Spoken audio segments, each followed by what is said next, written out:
What up, watch peeps? So CWC was founded in 1972, at the time with the sole purpose of supplying watches to the military. They started with the Navigator and the RAF chronograph, and then the ever-popular Quartz G10 in 1980. Shortly thereafter in 1982, they followed with the Quartz Royal Navy Diver. Then in 1987, the Ministry of Defense requested a new watch, the blacked out special boat service version of the Quartz Royal Navy Diver. And that's what I've got here today, so let's take a look. I'm Pete, and we are chilling with watches.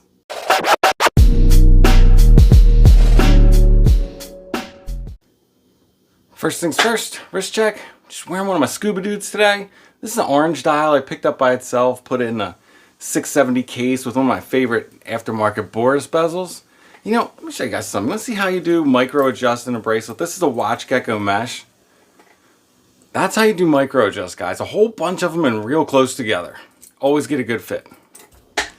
But CWC, they just come in these plain boxes. At least every CWC I ever bought has. And I'm guessing that has something to do with, you know, being the military supply. It's kind of minimalist.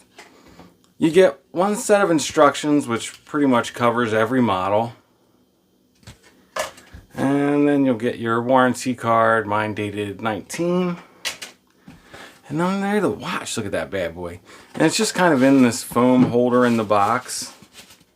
And you know, with the military tie, I don't expect a big production and fanfare as far as the boxing of these goes. But yeah, look at that. Such a cool watch, so tough. I mean, you'll probably recognize some, if not a few, of these design features from other watches.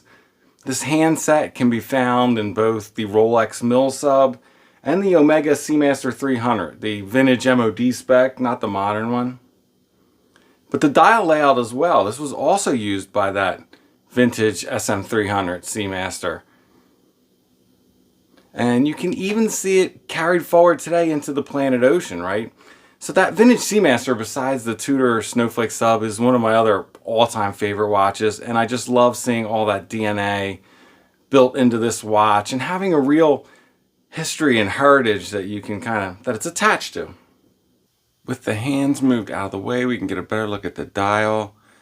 And you'll see it just has very large indices for each hour with the large triangle at the top. The CWC logo. Now that circle L, that is the lume indicator. Anytime you see a single letter encircled like that, in this case L standing for Luminova.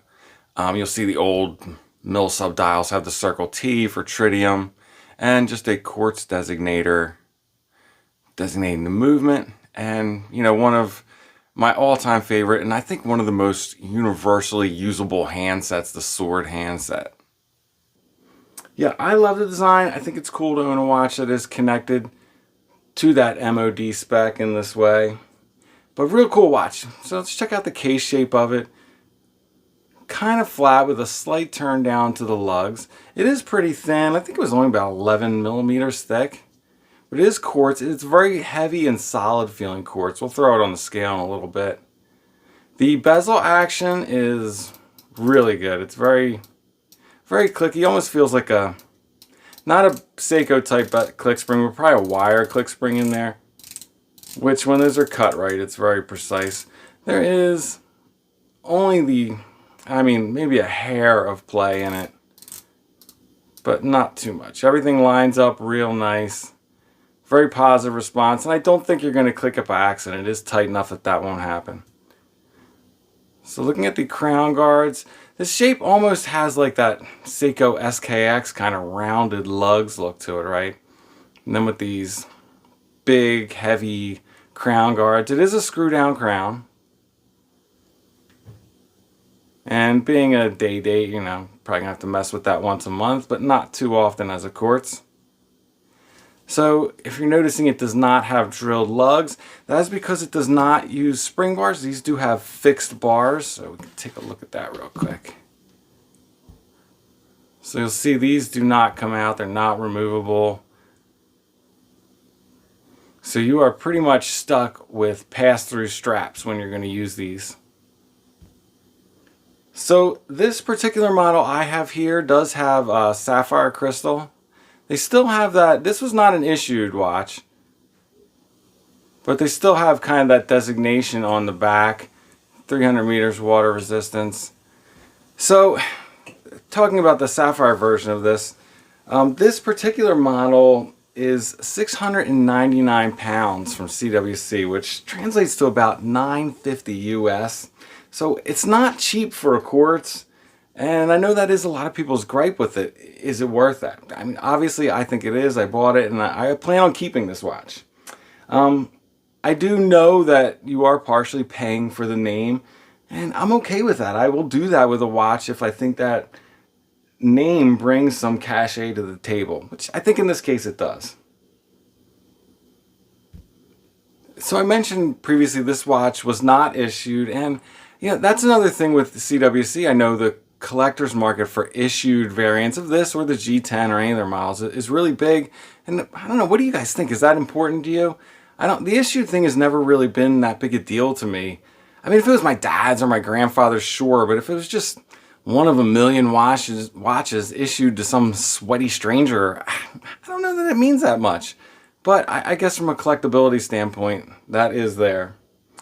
One other thing with this blacked out version of the watch you got to think about is, you're going to need all new straps with black hardware if you don't have that. And they're pretty much going to have to be Natos, or cheapest NATO straps makes a paratrooper strap that is kind of like an Erica's that comes apart, like a Erica's original MN strap that you pass through and then reattach the piece of hardware, kind of letting you stretch it around. It's just one other option, and I think it's kind of cool to get an elastic strap on these. Going over the dimensions, this watch has a 41 millimeter case. It is 47 millimeters lug to lug, and it comes in at 11.6 millimeters thick, so quite thin. And it has 20 millimeter lugs with fixed bars.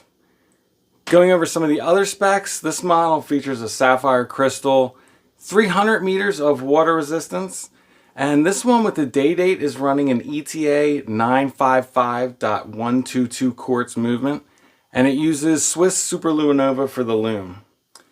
On this NATO strap, it comes in at 85 grams. And here's how it wears on my 7¼ inch wrist. So even on the NATO with the extra height, still not so bad, very comfortable. Let's take a look at it side by side some other watches. So to look at it next to another 40 millimeter diver, although the CWC is 41, this Helson is a 40 millimeter diver. And you can see quite similar. I mean, the CWC looks just a fraction bigger than the Helson, top down. Probably comes in a little thinner. Next to something bigger like the Turtle, which is 44, I think. Here's how it looks. Seiko Magic does not make that look 3 millimeters bigger than the CWC, but for comparison's sake. And lastly, the SKX, which is just about 1 millimeter bigger than the CWC, but I would say these two watches wear very similarly. I mean, they have almost those similar lug shape to them. The SKX is just slightly thicker, but the bezel, dial proportions are all very similar. Lastly, let's take a look at the lume. Keep the lume. So like I said, this just uses Swiss Superluminova. It's not C3 or X1 or anything, but it glows really bright. It's really well done. I'm guessing it's a thick, very consistent application all the way across. Great lume on these. And so there it is, the CWC, SBS, RN, that's a lot of acronyms. The RN, Royal Navy Diver. I think these watches just exude coolness. The blacked out version has that additional level of toughness to its look, especially with its ties to the SBS. What do you guys think? Is having a tie to the military a draw for you? Is having an issued watch important to you? Share your thoughts in the comments. Before we let you go, sneaker check. Wearing my Jordan 11s. All right, that's it. I'm out. If it's not too much trouble, like, subscribe, and come back next time. Peace.